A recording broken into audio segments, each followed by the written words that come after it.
ڕۆژی سەری ساڵ بەرنامەی ڕۆژانەی NRT میوانداری هونەرمەند بەهجە دیحیا دەکاتە چەپکە گوڵی پیرۆزبایی بۆ ئێوەی خۆشەویست.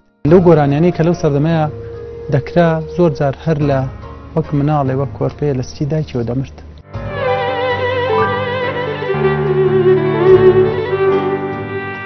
تا ئێستا نەموتوە قژی جوانەیە چاو جوانەیە باسی جوانێکی دەرەوە ئیلا هەر باسی جوانەکانی ناوم کردەوە. هێندەم خۆشاوی نازانم من بووم با تۆ یا تۆ منی.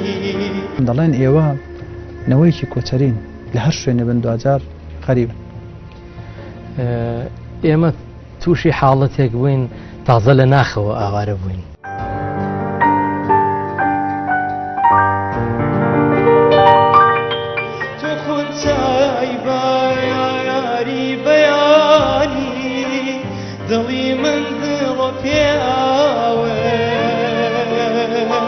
ڕۆژی چوارشەممە کاتژمێر 5 خولێکی بەیانی بینەری چاوپێکەوتنی هونەرمەند بەهجە دیحیا دەبن لە بەرنامەی ڕۆژانەی NRTدا.